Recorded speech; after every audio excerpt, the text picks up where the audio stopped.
Kerajaan Mataram kuno adalah kerajaan yang berdiri antara abad ke-8 hingga abad ke-11. Ibu kota kerajaan ini beberapa kali dipindahkan, mulai dari Yogyakarta, Jawa Tengah, hingga akhirnya ke Jawa Timur. Kehidupan ekonomi di Kerajaan Mataram kuno sangat bergantung pada sektor pertanian. Wilayah kerajaan dikelilingi oleh pegunungan dan sungai-sungai besar, sehingga memiliki tanah yang subur untuk pertanian. Selain bertani, masyarakat Mataram kuno juga mencari nafkah sebagai pedagang dan perajin. Pada masa pemerintahan Raja Dyah Balitung, sektor perdagangan mendapatkan perhatian lebih. Aktivitas perdagangan dihubungkan melalui Sungai Bengawan Solo, dan Raja Dyah Balitung membangun pusat-pusat perdagangan di sekitar sungai tersebut. Penduduk Mataram kuno melakukan transaksi perdagangan hanya di hari-hari pasar yang menjadi hari bertemunya para pedagang dan pembeli. Komoditas pertanian yang diperdagangkan antara lain beras, hasil bumi, buah-buahan, sirih, dan mengkudu. Ekonomi Kerajaan Mataram kuno didasarkan pada struktur yang kuat dan beragam. Berikut ini berbagai aspek dalam kehidupan ekonomi Kerajaan Mataram kuno. 1. Bergantung pada sektor pertanian. Sektor pertanian memegang peranan utama dalam perekonomian kerajaan ini. Mata pencaharian utama penduduk adalah sebagai petani, dengan hasil pertanian yang melimpah seperti padi, palawija, dan rempah-rempah. 2. Menjalin hubungan dagang dengan kerajaan sekitar.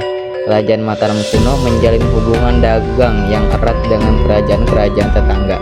Hal ini memperkaya aktivitas ekonomi mereka melalui perdagangan hasil bumi dan berbagai komoditi olahan. 3. Sistem pajak. Pemerintahan Mataram kuno menerapkan sistem pajak yang terstruktur dengan tujuan untuk memelihara stabilitas ekonomi kerajaan, serta mendukung keberlangsungan infrastruktur dan kebutuhan masyarakat. Pajak ini diberlakukan tidak hanya pada hasil pertanian, tapi juga terhadap beragam kegiatan perdagangan. 4. Pengolahan logam dan kerajinan. Pengolahan logam seperti emas, perak, dan tembaga, serta kerajinan tangan seperti ukiran dan kain menjadi bagian penting dalam kegiatan ekonomi. Penduduk kerajaan pada saat itu telah mampu menciptakan produk-produk berkualitas tinggi yang diminati baik di dalam maupun luar kerajaan. Kehidupan ekonomi bertumpu pada sektor agraris. Wilayah Kerajaan Mataram kuno dikelilingi pegunungan dan sungai-sungai besar. Hal itu membuatnya memiliki tanah yang subur sehingga cocok untuk kegiatan pertanian. Itulah mengapa kehidupan ekonomi Kerajaan Mataram kuno cenderung bergerak di bidang pertanian. Usaha untuk meningkatkan dan mengembangkan sektor pertanian telah dilakukan sejak masa pemerintahan Rakai Kayuwangi. Selain bertani, mata pencarian pokok masyarakat Mataram kuno adalah sebagai pedagang dan perajin. Pada masa pemerintahan Rakai Dyah Balitung 899 sampai 911, sektor perdagangan mendapatkan perhatian lebih.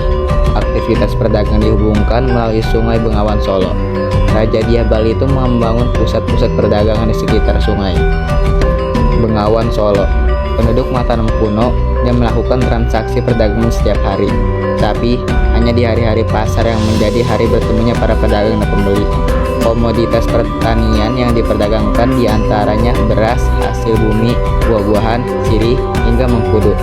Selain memperdagangkan produksi pertanian, masyarakat Mataram kuno juga berdagang hasil kerajinan tangan, perkakas dari logam, pakaian, gula, kelapa, arang, kapur sirih, dan hewan ternak seperti ayam, kambing, itik, dan lembu. Berdasarkan peninggalan sejarah, para sejarah menduga bahwa perdagangan tidak hanya dilakukan antar desa atau antar wilayah, tapi juga dengan pihak masing.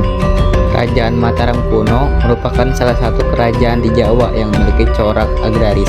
Maka itu, mayoritas penduduk Kerajaan Mataram kuno memiliki mata pencaharian di sektor pertanian.